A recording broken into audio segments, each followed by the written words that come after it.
They say justice should be blind. But in one forgotten corner of Europe, justice wasn't blind. It was horrifyingly visible.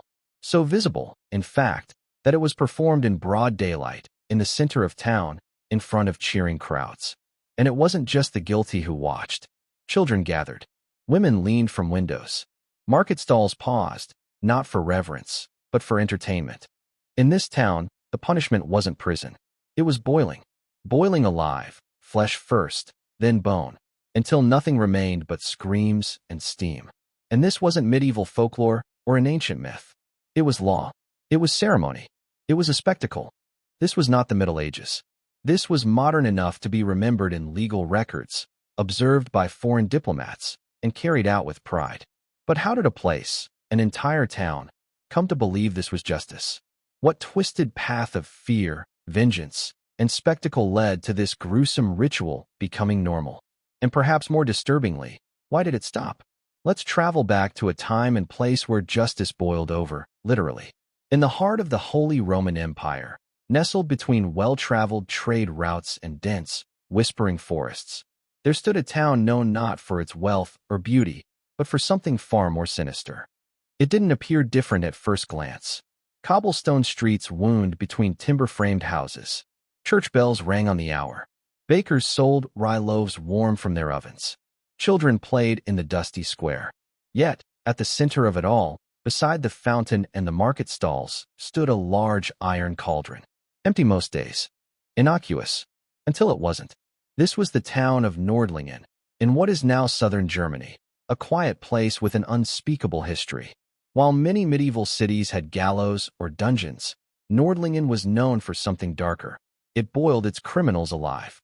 And it did so in public, with the full support of its citizens.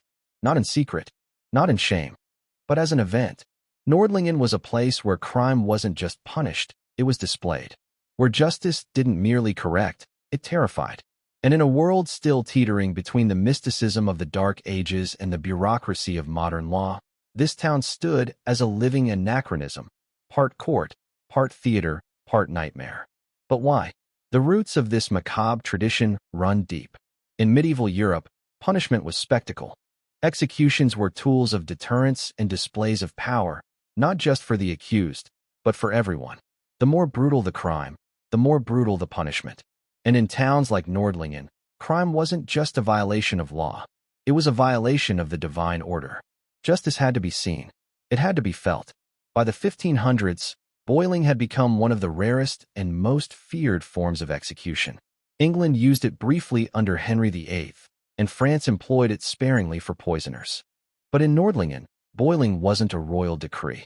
It wasn't for poisoners alone. It became the punishment of choice for a growing list of offenses. Thieves, arsonists, murderers, even repeat blasphemers. And the people supported it.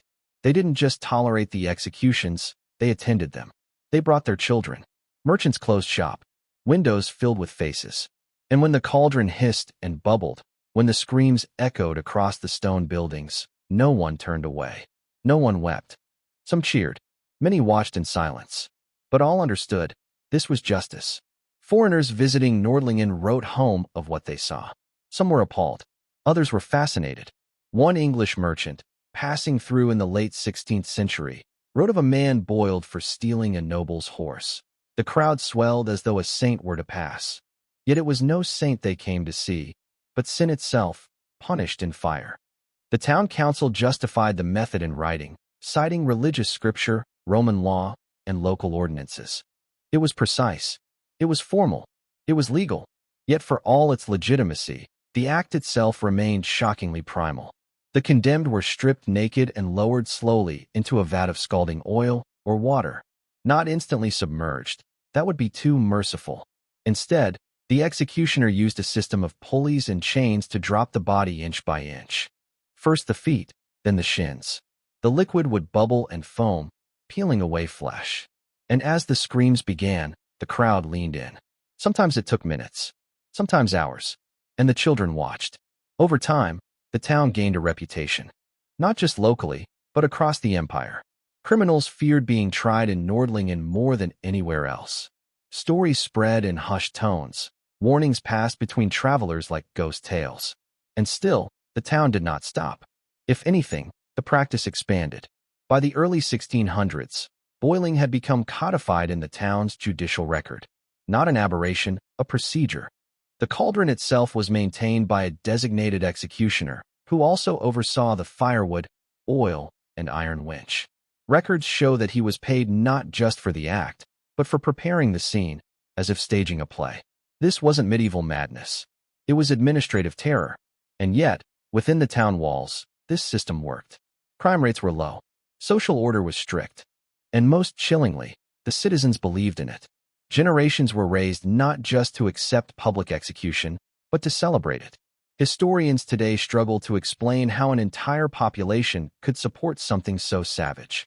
But perhaps the answer is simpler and darker than we'd like to admit.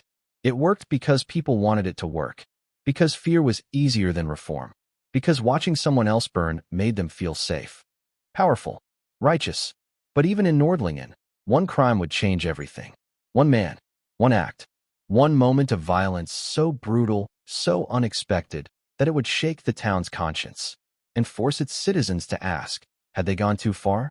The pot was already hot, the stage already set, and the people were watching. It was the year 1629, the air thick with superstition, the sky brooding with omens. The town of Nordlingen had just endured a bitter winter, and the smell of damp stone and wood smoke lingered over its narrow streets. People whispered of witches and curses, of plague and pestilence creeping through the empire like fog through the valleys. But no one was prepared for what happened next. Johann Peter Roos was a name no one in Nordlingen would ever forget.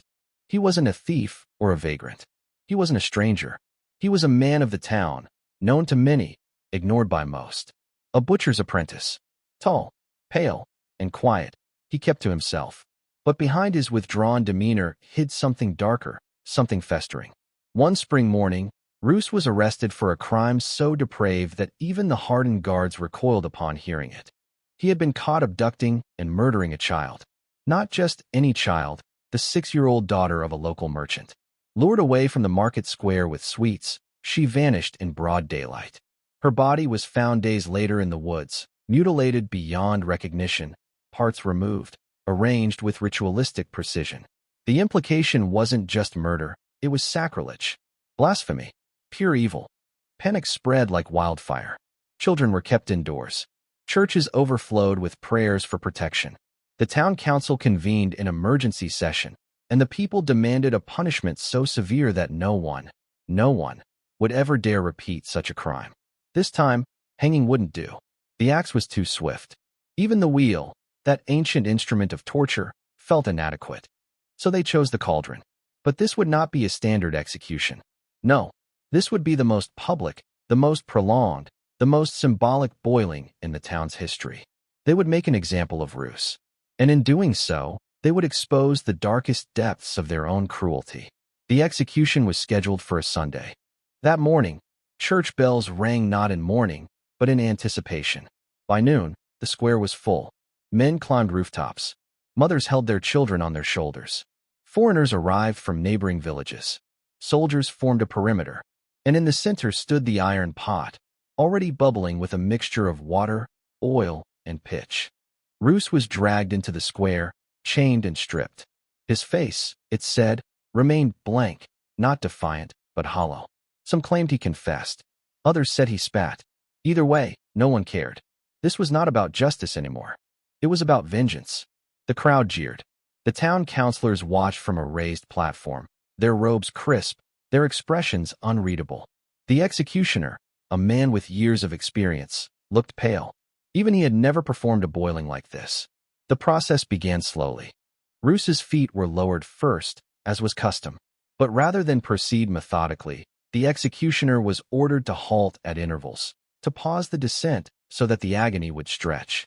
For 37 minutes, Roos was dangled in and out of the cauldron, skin blistering, muscles twitching, the stench of burnt flesh making some in the crowd retch.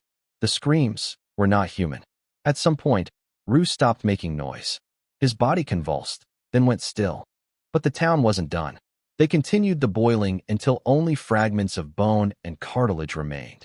Then, and only then, was the pot allowed to cool. The square emptied slowly. Some people stayed for hours, staring into the cauldron as if hypnotized. Children asked questions. Adults gave no answers. But in the days that followed, something changed. For the first time, people hesitated to speak of the execution. The usual pride, the bravado of having dealt justice, was absent.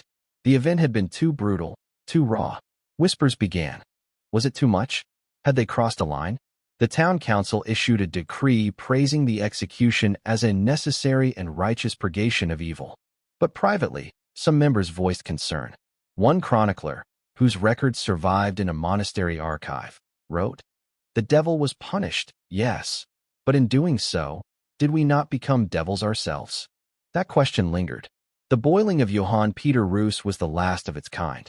Officially, the practice remained on the books for years. But the pot was never fired again. And slowly, silently, Nordlingen's obsession with public pain began to fade. But not all wounds heal quietly. For many in the town, that day marked a turning point, a collective reckoning. Parents noticed their children had nightmares. Vendors refused to set up stalls near the square. One woman reportedly refused to touch cooking oil again for the rest of her life. Historians today view the Roos execution as the final climax in a long arc of sanctioned brutality, a moment when the town saw its own reflection in the boiling pot and recoiled. What had once been a deterrent had become a ritual of darkness. And rituals, when pushed too far, devour their participants. But Nordlingen's legacy wasn't erased. Far from it. The memory of the boiling lived on, not in official documents or tourist plaques, but in oral traditions. Stories whispered from grandparents to grandchildren. Cautionary tales told in the hush of night. And just when the town thought it had moved on, new evidence would surface. Written accounts, diagrams, detailed protocols of the execution process. And the most disturbing part? A meticulous, almost clinical document describing how to perform a boiling, from wood selection to ideal cauldron temperature.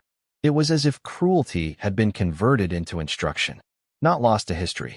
Preserved. There's a unique kind of horror reserved for things done not in rage, but in order, when cruelty becomes method.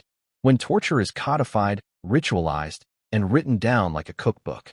In Nordlingen, boiling wasn't simply punishment. It was procedure. After the execution of Johann Peter Roos, a series of documents were uncovered decades later in the town's archives, bound in vellum, inked in meticulous Gothic script. At first glance, they resembled court records. But within them lay something far darker. A complete, step-by-step guide to the art of boiling a human alive. This was no grim parody. It was real. A chilling manual of executional bureaucracy. 1. The cauldron. The centerpiece of the process was the iron cauldron itself. Forged locally, it was nearly 6 feet in diameter and capable of holding hundreds of gallons of liquid. It was not mobile. It remained in the square, chained to a base of stones. It was cleaned after each use, stored under a wooden lid, and guarded by the executioner's apprentice. It was referred to in official documents as der gerechte Geitstopf, the pot of justice. It's noted that the preferred liquid was a mixture of water and animal fat. Oil alone burned too quickly and unpredictably. Water took too long to reach lethal temperatures. But a blend of lard and water maintained a steady, thick boil that clung to flesh. Sometimes, pitch or resin was added, not for effect, but for symbolism. The stickiness of guilt, the permanence of punishment. 2. The fire was built 24 hours before the execution. A combination of pine, oak, and dried straw was used, a mixture designed for long-burning heat. The apprentice stoked it overnight, ensuring that by dawn, the liquid would be near boiling. Temperature control was critical. Too hot, and the victim would pass out immediately. Too cold, and the execution could drag for hours, an unacceptable risk, even in Nordlingen. To gauge readiness, the executioner used a long iron rod dipped into the cauldron. When the rod emerged bubbling, with lard clinging in sizzling globs, it was ready. No thermometers. No guesswork. Just experience. An instinct. 3. The condemned, those sentenced to boiling, were treated differently from other prisoners. They were isolated for 3 days. Not for mercy, but for preparation. During this period, they were stripped of possessions, records taken, and spiritual advisors brought in, not to comfort, but to extract final confessions. A priest would visit daily, offering last rites, though many victims refused. Contrary to later myth, they were not drugged or gagged. Their screams were part of the sentence. The sound of suffering was considered essential. On execution day, the condemned was paraded through town under heavy guard. Chains wrapped around ankles and wrists. Some were wheeled in carts, others dragged. But always, they were visible. 4. The descent, perhaps the most horrifying part of the ritual, was the method of immersion. Rather than drop the condemned into the cauldron all at once, a winch system was used. Built from iron and timber, the device allowed for gradual lowering. The executioner controlled the crank. Town council members observed to ensure the timing was followed. The body entered slowly. Feet first, then knees, then thighs. Each pause timed, 15 seconds, then a minute, then 2. Long enough for the flesh to sear. Long enough for the crowd to witness. At each stage, the body blistered. Skin blackened. Muscles twitched violently. Steam rose like ghosts from the surface, carrying the unmistakable scent of cooked human flesh. The screams, high-pitched at first, eventually gave way to gurgles. Then silence. 5. Completion death usually came from a combination of shock, blood loss, and organ failure. But the town's records note that some victims remained conscious longer than expected. In such cases, the executioner was permitted to accelerate the process, though this was considered unfortunate, even disappointing. Once the condemned was fully submerged and declared dead by the presiding magistrate, the winch was reversed. The remains were lifted out, still steaming, and displayed briefly before being placed into a wooden coffin. The liquid was not reused. It was poured into a separate pit behind the town hall, covered in lime and left to evaporate. Some records suggest it was occasionally used as fertilizer for fields. Others claim it was disposed of in the river. 6. The aftermath. After every execution, a public announcement was made, reciting the name of the criminal, the nature of the crime, and the justification for the boiling. Children were required to attend these readings. It was part of their civic education. One line repeated in several documents stands out. Let the heat of this justice burn fear into the hearts of all. To the modern mind, this process seems unimaginable, a grotesque blend of science and sadism. But in the minds of those who designed it, it was necessary, logical, even noble. They saw themselves not as monsters, but as custodians of order. And that's what makes it so terrifying. Because evil rarely wears a villain's face. It wears robes. It uses ink. It follows protocol. It meets in councils. It signs documents with wax seals and reverent oaths. In Nordlingen, evil was not an act of madness. It was a system. And systems, when left unchecked, evolve. Which is exactly what began to happen when the children who watched the cauldron grew up. Imagine being 6 years old. It's Sunday. You hold your mother's hand. The sky is bright. The bells have rung. You're not going to church, you're going to the square. You don't understand everything, but you know this much. Someone did something bad, and now the town will make them pay. And when the iron pot begins to hiss, when the smell hits your nose, sharp, oily, burning, your fingers tighten around your mother's hand, but she doesn't flinch. Because this is normal. This is Nordlingen. In towns where public punishment was common, children were often brought to executions. But in Nordlingen, it was practically expected. Boiling was not just a spectacle. It was a lesson, a civic ritual, a generational script repeated again and again. And the children watched. Some covered their eyes. Others stared unblinking. Over time, the horror faded, not because it became less brutal, but because it became familiar. Like market day, like harvest season, like prayer. That is how cruelty survives, not just through fear, but through ritualization, through inheritance. Historical accounts, including letters from local priests and merchants, reveal how deeply the spectacle was embedded in childhood. One Jesuit visitor wrote in 1611, "I asked a boy of no more than 8 what he thought of the punishment. He replied, 'It is what happens to liars and thieves. I will not lie.'" Another record from a schoolteacher noted how children would mimic the executions in their play, building small mock cauldrons from barrels, using dolls or frogs, pretending to crank imaginary winches. It wasn't play. It was conditioning. A moral education founded not on empathy, but on terror. By the 17th century, These generational echoes began to take hold. Children who had watched the boilings became parents. They repeated the cycle. They told the stories. Some became councilmen. One even became an executioner. And with each passing decade, the town's memory of why they boiled people began to erode. The specifics faded. The legal justifications blurred.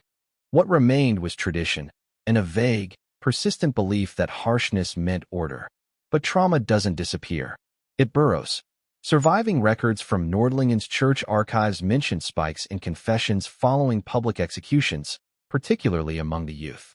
Children as young as 10 spoke of nightmares, hallucinations, and an overwhelming fear of sin. One boy claimed to see boiling hands reaching from his fireplace. Another confessed to stealing a fig from the market and begged to be punished before the cauldron found him. These were not ordinary guilty consciences. These were psychological scars. Modern psychologists studying the phenomenon refer to this as vicarious trauma, the lasting impact of witnessing violence, especially when the violence is normalized by adults.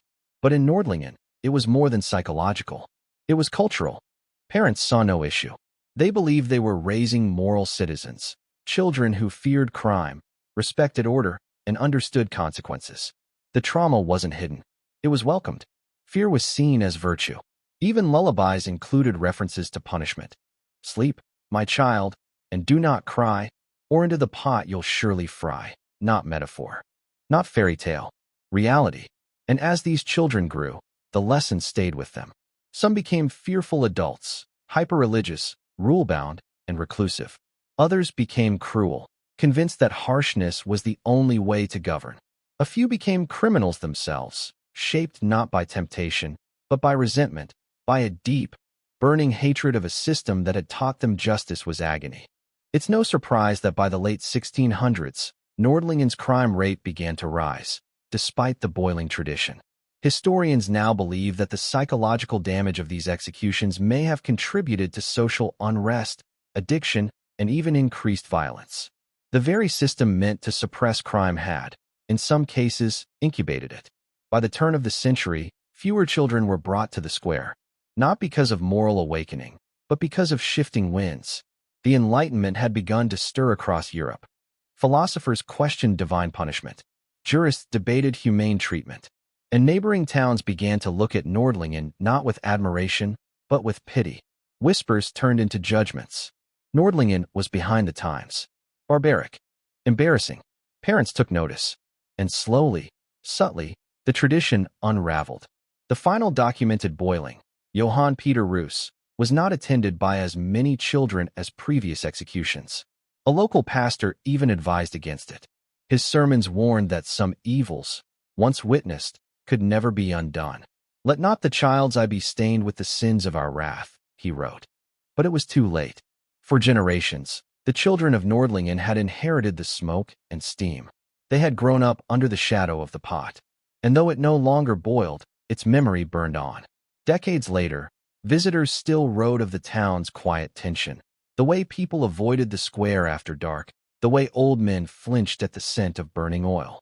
The cauldron itself, eventually removed and melted down, was replaced with a statue, a fountain, a symbol of rebirth. But the ground beneath it?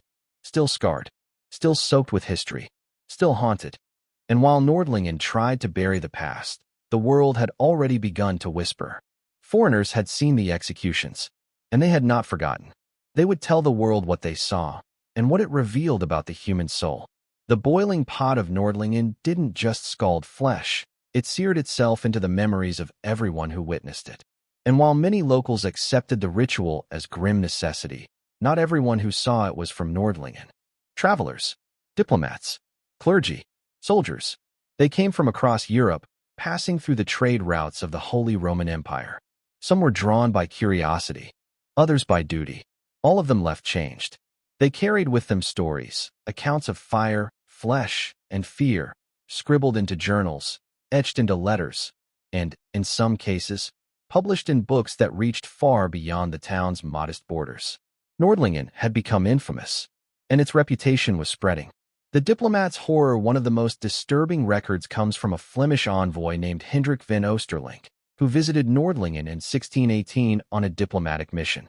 Expecting to negotiate trade tariffs, he instead found himself in the town square on the morning of an execution.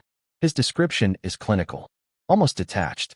The crowd was dense, yet oddly silent, save for whispers. A man was led to the center. The pot smoked. I asked what crime had earned such a fate.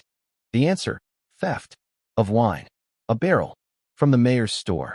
The account continues, noting the ritualistic timing, the unnatural stench, and the expression on the condemned man's face. Not fear, but disbelief. Hendrik writes that he turned away midway through, but the screams clung to the stone walls like oil to skin. Upon returning to Brussels, he advised the court to avoid commerce with Nordlingen, describing it as a town gripped not by justice, but by bloodlust. The curious scholar others were fascinated, even impressed.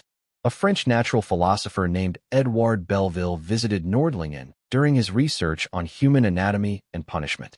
Obsessed with the relationship between body, pain, and morality, he attended an execution in 1605 and wrote an extensive essay titled The Boil and the Soul. He described the method as a perfect intersection of consequence and corporeality. In his view, the boiling acted as both punishment and purification, a symbolic exorcism of sin from the flesh. But what began as fascination soon darkened. In a later letter to a colleague in Lyon, Belleville admitted, "It is one thing to study pain, another to breathe it in. When the pot bubbled and the man began to scream, I could not write. I could not think. Only listen, and smell, and feel." He never published again. The religious witness, perhaps the most harrowing account, comes from a Benedictine monk named Brother Matthias, who stopped in Nordlingen in 1632 while fleeing Swedish troops during the 30 Years' War. He arrived during a festival, unaware that it coincided with an execution. His journal records: they sang hymns, ate pastries, and then they boiled a man alive. Mothers held children on their hips as the man thrashed. And when his voice broke, they did not weep. They cheered. Brother Matthias called it a sacrament of suffering. He compared it to Roman crucifixions, public, revered, mistaken for justice. He left Nordlingen the next morning, walking 12 miles on foot rather than spend another night in a town he called piously damned. His writings were later preserved in a Bavarian abbey, and they were read widely by theologians debating the limits of earthly punishment. Echoes across Europe, these accounts weren't isolated.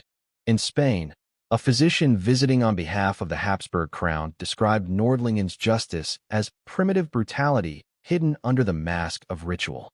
In Italy, travelers spread word of the boiling pot with equal parts awe and disgust. But what disturbed many foreign observers wasn't just the act, it was the reaction, the calm, the participation, the normalcy. The fact that the town functioned as though boiling humans in front of children was no different than celebrating harvest. This, more than anything, shocked Europe. Because in Nordlingen, evil didn't lurk in shadows. It didn't wear a monster's face. It wore the smiles of ordinary people who clapped and prayed and went home to supper afterward. Cultural fallout: as these stories spread, Nordlingen's reputation suffered. Merchants avoided its fairs. Scholars criticized its law codes. Religious leaders condemned its practices in sermons delivered hundreds of miles away. Some even called for the town to be excommunicated, not formally, but socially. A place where, they claimed, the devil had found comfort in the robes of the righteous. By the late 1600s, pamphlets began circulating in Protestant and Catholic circles alike. Some were factual, others exaggerated, but all painted Nordlingen as a town gripped by ritualized cruelty. One popular pamphlet titled The Devil's Cauldron became infamous for its woodcut, an image of a man boiling in an oversized pot, surrounded not by executioners, but by children holding him books. Nordlingen responds the town council was not deaf to the backlash. In 1651, a letter was sent to neighboring cities defending their traditions as lawful and rooted in ancient Roman precedent. They argued that boiling was a deterrent, not a spectacle, that it upheld divine order, that it worked. But the world was changing. The Enlightenment was rising. The idea of reason, reform, and human dignity was spreading like fire, and Nordlingen's cauldron now seemed grotesque, even to those who once tolerated it. Slowly, the town began to withdraw. The pot was used less. The trials grew shorter. The punishments became quieter. By 1685, no new boilings were scheduled. And while the law remained on paper for another 2 decades, it was never enforced again.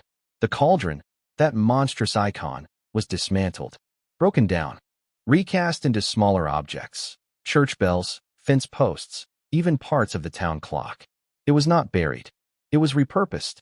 But memory lingers. And the visitors who once stood in that square, breathing in the smoke, listening to the screams, took their memories home. They wrote them down. They passed them on. And in doing so, they ensured that Nordlingen's darkest secret would never fully die. It would live on, not in fire, but in ink. But the final end of this cruel chapter wasn't written by foreigners. It came from within. By the end of the 17th century, Nordlingen had grown quieter. Not in the ordinary sense. Markets still bustled, bells still chimed, but in something deeper, subtler. The silence of a town that had seen its reflection in a boiling pot and turned away. For nearly 2 centuries, Nordlingen had practiced one of the most brutal forms of justice in Europe. But now the cauldron stood cold, chained and covered, a relic of rituals too dark for memory and too public to forget. Its last victim, Johann Peter Roos, had been boiled in front of hundreds. And afterward, nothing. No speeches, no celebratory decrees. Just a long, awkward silence that hung over the town like steam that wouldn't settle. It was over, but no one dared say why. The tipping point, there was no revolution. No outsider-imposed reform. No singular figure who stood up and shouted, "This must end." Like all systems of cruelty, Nordlingen's method of boiling didn't collapse in fire. It eroded, grain by grain, like sand falling through a cracked hourglass. Foreign pressure certainly played a role. As neighboring cities abandoned public executions or adopted less gruesome alternatives, Nordlingen began to look primitive, a town clinging to its pot like a relic refusing to evolve. But the most profound change came from within. Local clergy began speaking more openly about mercy. Priests who once blessed the boiling now questioned its righteousness. Sermons turned from warnings of hellfire to reflections on compassion. One priest, Father Jacob Albrecht, became known for his repeated plea, "Justice that leaves no room for grace is only vengeance wearing a crown." His words circulated, quietly at first, but they found listeners. So did fear, not of crime, but of consequence. The realization that what had once been Nordlingen's pride might now become its shame. That children born in this generation could grow up bearing the burden of what their parents had cheered for. And then came the plague. In the early 1680s, a sweeping wave of illness swept through southern Germany. Though Nordlingen was spared the worst, fear blanketed the town. Death came swiftly and indiscriminately. Many believed it was divine punishment, not for crime, but for cruelty. The boilings had stopped before the plague, but the message was clear, end it completely. And they did. In 1685, the town council quietly removed boiling from its official list of sanctioned punishments. No fanfare. No announcement. The legal codes were simply rewritten. It was over. The fate of the cauldron, what became of der Gerechtigkeitstopf, the pot of justice? After the final execution, it remained in the square and used but not forgotten. Some say it was left to rust. Others claim it was filled with soil and briefly used as a planter. An absurd, almost insulting attempt at repurposing pain. But eventually, the decision was made: melt it down. In 1701, under the supervision of town blacksmiths, the cauldron was broken apart and smelted in the forges of the southern foundry. Parts were turned into mundane items: hinges, horseshoes, handles. But some fragments were used for more symbolic purposes. One piece became the yoke of a church bell. Another was reportedly fashioned into the hands of the town clock. Time, it seemed, would now be marked by the very metal that once ended lives. And yet, even as the cauldron disappeared, it didn't vanish. People still whispered about it. Some claimed to feel heat rising from the cobblestones where it once stood. Others swore the square echoed with phantom screams on cold winter mornings. It became folklore, a ghost without a grave. Generational shame. As the decades passed, Nordlingen tried to reshape its image. It leaned into trade, tourism, faith, education. It built schools where the old executioners' quarters once stood. It paved roads over the paths that once carried the condemned. But the past lingered. In family diaries, references to the dark pot years appear frequently. Some residents, ashamed of their lineage, refused to speak of the boilings at all. Others leaned into it, turning it into myth. Stories were told of cursed pots, of sinners boiled for witchcraft, of cauldrons that howled on stormy nights. But underneath the folklore was a truth too raw to laugh about. They had done it. They, the townspeople, had built the fire, cranked the winch, watched the flesh bubble. They weren't monsters. They were bakers, teachers, parents. And that's what made it worse. Because cruelty, once exposed, leaves a different kind of scar, one not on the body, but on the soul of a place. Legacy and rediscovery in the 19th century, a wave of historical curiosity swept through Germany. Scholars began digging through town records, unearthing lost chapters of local history. Nordlingen, with its medieval walls and preserved architecture, drew attention. And so did its cauldron. Records of the executions resurfaced. Foreign accounts were reprinted in historical journals. Tourists began asking questions, but the town wasn't ready to answer. For much of the 20th century, Nordlingen presented a sanitized history, focusing on its geology, its ancient impact crater, its charming markets. The cauldron was a footnote, if mentioned at all.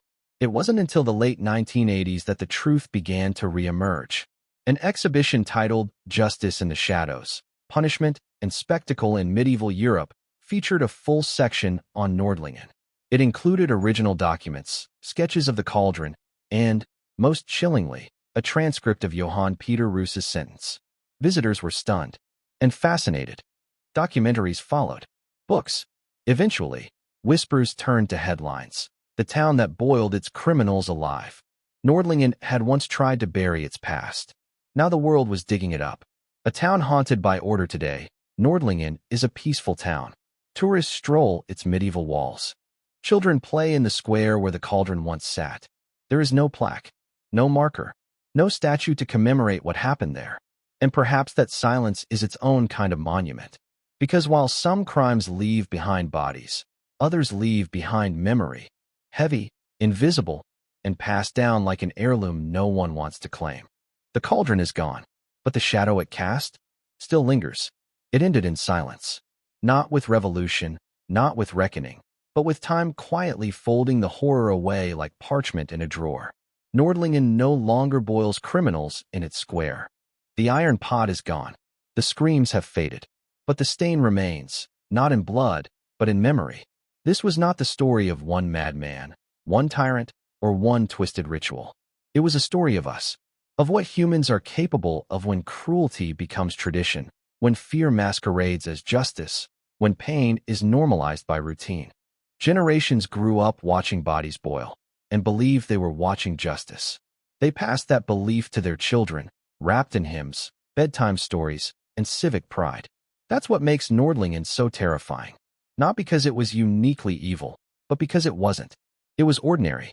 And that's the lesson history whispers through the centuries. Monstrous acts don't need monsters. They need only a town square, a cheering crowd, and a silence that lasts just long enough to look away. So the next time you hear someone say, "We've always done it this way," ask yourself, what did they boil to get there? And who's watching now? If you found this story as haunting as we did, subscribe for more shocking chapters from the hidden corners of history. Drop a comment with your thoughts, and watch our next documentary uncovering a punishment even more gruesome than boiling. Final thought: justice is only righteous if it doesn't need an audience.